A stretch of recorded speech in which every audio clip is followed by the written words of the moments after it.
매일 성경 묵상을 돕는 해설 가이드입니다. 안녕하세요. 묵상 코치입니다. 함께 읽고 묵상할 말씀은 마가복음 1장 21절에서 34절까지 말씀입니다. 예수님을 통해 임한 하나님 나라와 그분이 하나님 아들이심을 증거하는 여러 사건들이 소개됩니다. 권위 있는 새로운 교훈과 귀신을 내쫓고 병든 자들을 치유하시는 기사들은 예수님을 통해 임한 하나님 나라를 맛보게 합니다. 21절에서 22절입니다. 21절에서 22절은 해당에 들어가 가르치시는 내용입니다. 예수님께서 제자를 부르시는 일 속에 드러난 하나님 나라의 나타남은 이제 그의 권위 있는 가르침을 통해서 확장되고 있습니다. 그런데 예수님의 가르침은 당시에 존재했던 종교 지도자들의 가르침과는 매우 달랐습니다. 왜냐하면 그의 가르침 속에서 사람들은 권위를 느꼈기 때문입니다. 마가복음 본문에서 예수님께서 무엇을 가르쳤는지 구체적으로 기술되어 있지 않지만 서기관들은 통상적으로 구약의 근거 위에서 자신들의 가르침을 전제해 나갔습니다. 그러나 예수님은 자신의 권위로 가르쳤습니다. 즉, 구약의 권위의 근거에서 말하지 않고 구약을 넘어서는 하나님의 아들의 권위로 말씀하시는 겁니다. 다음은 23절에서 28절까지의 말씀입니다. 23절에서 28절은 귀신을 쫓아내시는 내용입니다. 우리가 당신과 무슨 상관이 있나이까? 라는 것은 문자적으로는 우리와 당신에게 이것이 무엇인가? 라는 수사학적 질문인데 유대인들의 언어적 배경 속에서 이 질문은 보통 지위가 낮은 자가 자신보다 지위가 높은 자에게 던지는 질문입니다.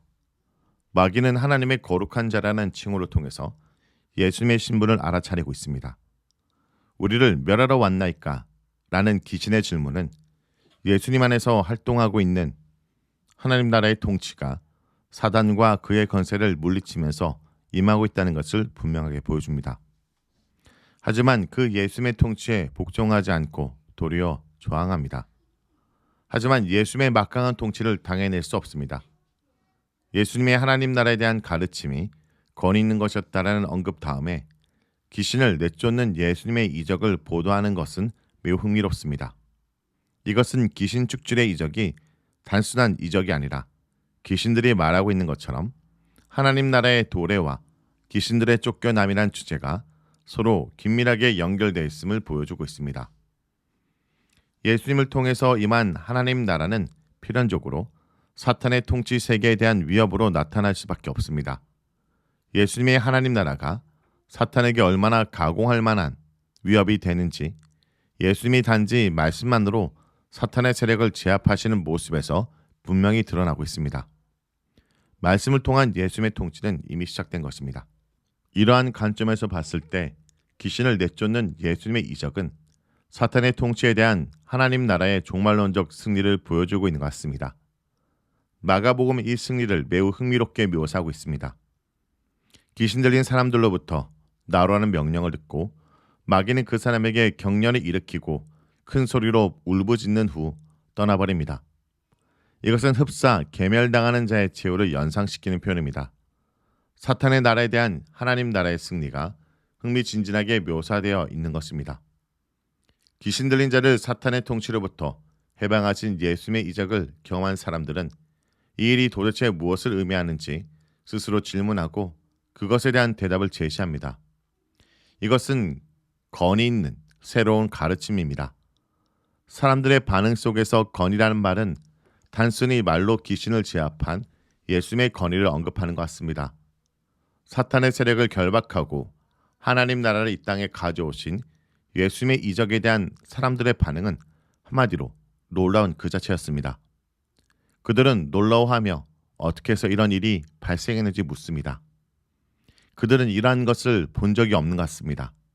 그리고 이것을 새로운 가르침이라고 규정합니다. 예수님의 이적은 예수님의 가르침과 연관되어 있고 이 이적과 가르침은 하나님의 종말론적인 통치인 하나님 나라와 필연적으로 연관되어 있습니다. 그리고 어떻게 해서 이러한 일이 발생했느냐라는 질문은 마가복음에서 지속적으로 등장하는 예수님의 정체성에 대한 질문과 연관되어 있습니다. 예수님의 등장은 새로운 시대를 여는 것 같습니다.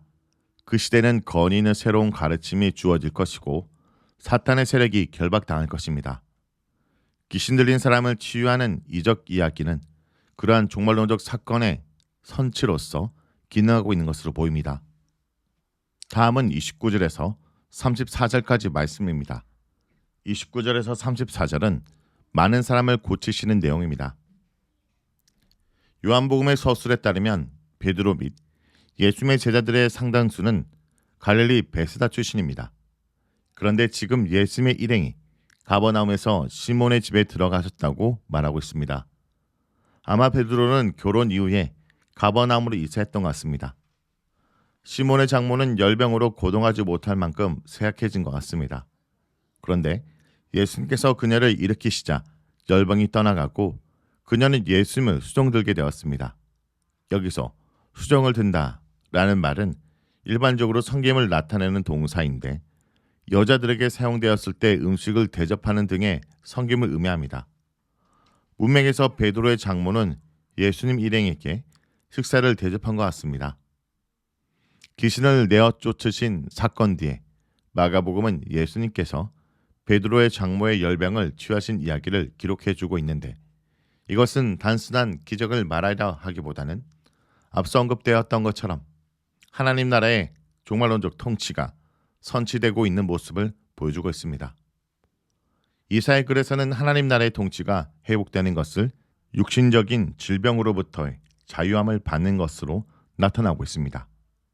이러한 관점에서 이해한다면 마가복음은 이사야가 내다보았던 종말론적인 하나님의 통치가 예수님의 사역 가운데 이미 현실로 임재한 것을 드러내고 있는 것입니다. 마가복음 해당에서 귀신 축출 같은 사건을 기록한 후에 베드로의 장모가 가지고 있던 육신적인 질병을 치유한 사건을 기록했습니다.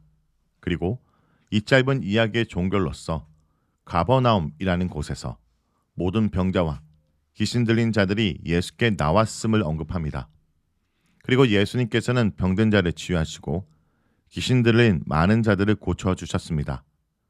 우리는 이러한 일련의 언급들을 통해서 하나님의 통치가 예수님의 사역 초기부터 예수님의 가르침과 치유를 통해서 확장되고 있는 모습을 발견됩니다. 예수님의 치유와 기적은 어떤 초자연적인 힘 자체를 드러내기 위해서 의도된 것이 아니라 하나님 나라의 통치가 예수님의 가르침과 치유라는 통로를 통해서 얼마나 효과적으로 이 땅 가운데 나타내고 있는지를 드러내는 것입니다. 성도 여러분, 예수님의 권위 있는 가르침으로 사람들은 놀랍니다. 예수님의 말씀은 하나님의 아들이자 왕의 위엄이 담긴 가르침이기에 말씀의 권위가 있었습니다. 서기관들의 가르침이 모세의 율법을 해석하는 차원이라면 주님은 언약의 주이자 모세의 하나님으로 말씀하셨기 때문입니다. 그러므로 오늘도 경외심을 가지고 주님의 말씀을 들으며 그 말씀이 내 삶을 지배하도록 순종하기 원합니다. 말씀을 놓고 기도하겠습니다. 주님, 권세 있는 주님의 말씀에 순종하며 오늘도 우리 가정과 교회와 사회를 섬기는 자가 되게 해 주시옵소서. 예수님의 이름으로 기도합니다. 아멘.